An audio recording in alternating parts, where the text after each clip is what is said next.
you know that when you deliver a final gallery of images to a client, there's actually ways that you can make it easier on yourself, you'll feel more organized, and create a better user experience for your client. I'm going to teach you how I do this with my own workflow right now.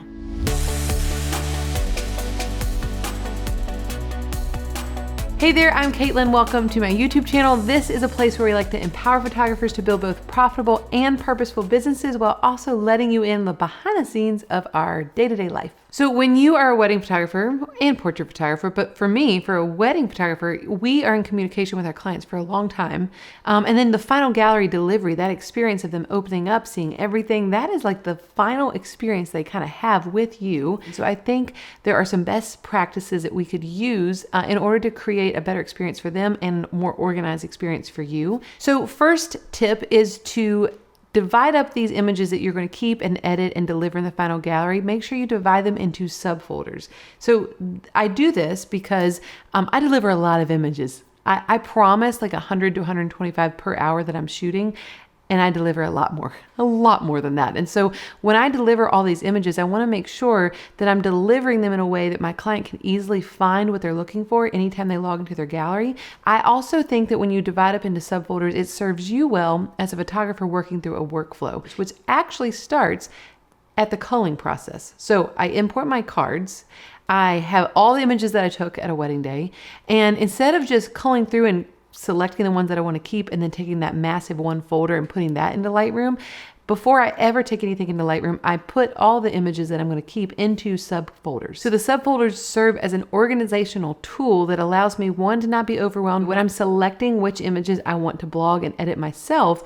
It's less overwhelming to go folder by folder, like subfolder by subfolder, and select those images based off of different parts of the day. I actually have empty folders of these pre-named in a folder on my desktop, so I can just copy and paste them. I don't have to recreate and remake all these subfolders every time I need to organize images from a wedding. And these are the folders. So bridal details, and then it goes into pre-ceremony. And then I have a folder for bride and groom, bridal party, ceremony details, ceremony, reception details, reception, family formals, cocktail hour. Oh, there's one more. Dances, toasts, and cake. Now, if I had a massive wedding where there's just a lot of imagery, a lot of files, I sometimes will break out just the first look.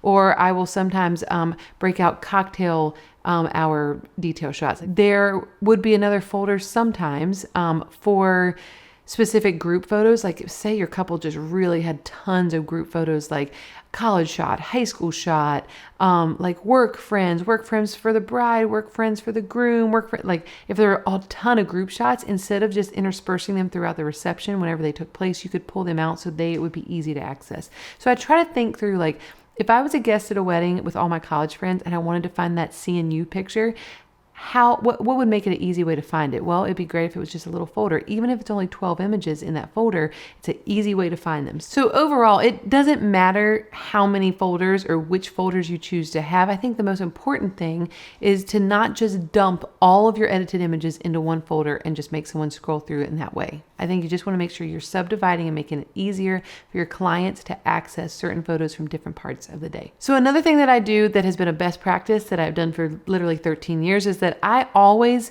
deliver a Katelyn's favorites folder. So basically they're the best of the best. The email that I send with the final gallery explains, like, first thing you're going to see is the Katelyn's favorites folder, and those are the best images. They've been perfected. Like if there's a big bright exit sign above like a first dance photo, like that's been cloned out. These are the images that were blogged right after the wedding when I blogged the highlights of this wedding day. These are the images you should use for submission, the images that I build their album design with. So these are just the best of the best. And so I train my clients to know that when they are opening up their gallery, the Katelyn's favorites folder, like if you want a good portrait, just find it in that folder. If you want a really great bridal party shot, find it in that folder, because those are the best images out of the entire gallery. And the more that I can train them to know that, honestly, the less like nitpicky responses I've had. I honestly don't get nitpicky responses. And I think it's because I train people to just go to Katelyn's favorites first. And there are so many, there's normally 250 images at a minimum in that folder. So it's a good collection and it really shows them the whole day. I also have had clients say to me before, which this kind of drives me crazy, but it's also wonderful.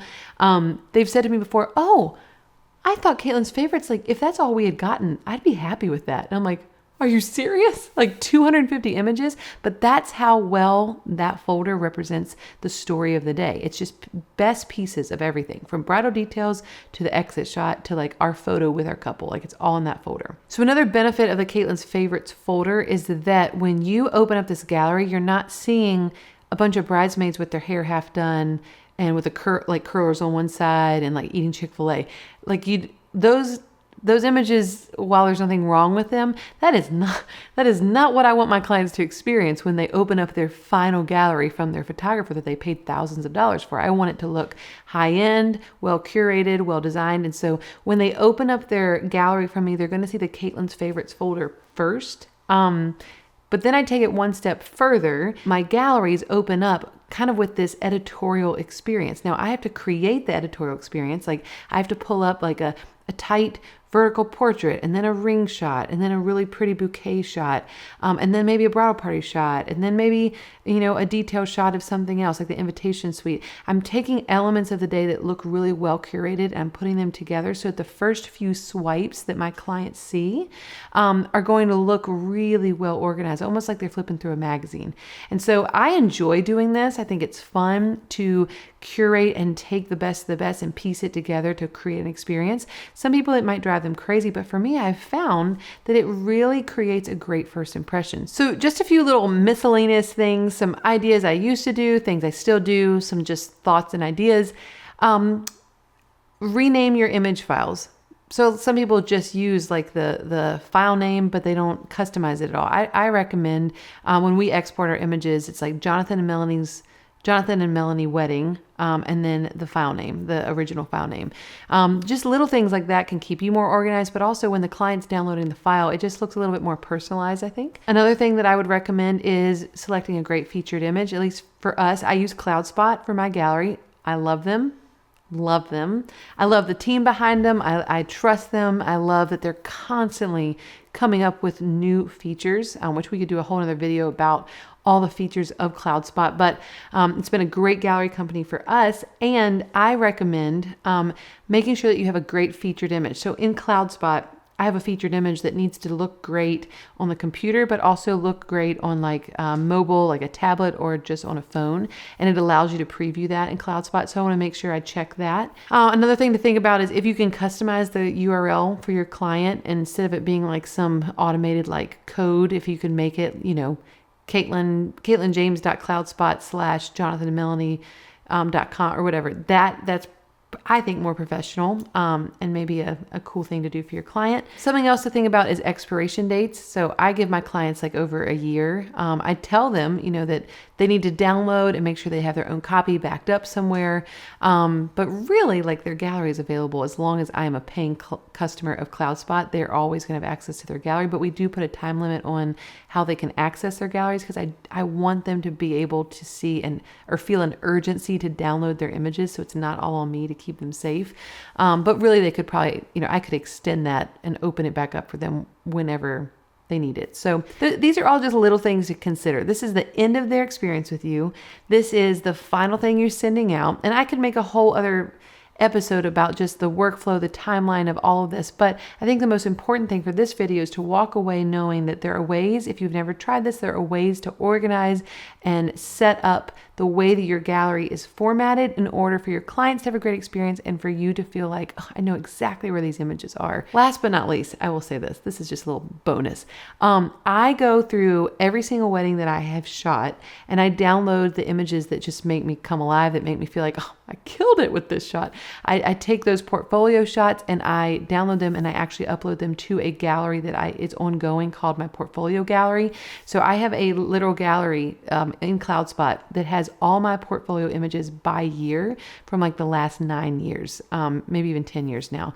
So I can just go find the best of the best of my work, and I use that for updating my portfolio, grabbing images for Instagram, all those good things. So that's a little bonus tip. Hope you enjoyed this. If you have any questions, leave them below in the comments. Like and subscribe, and I will see you next week. Bye. Bye.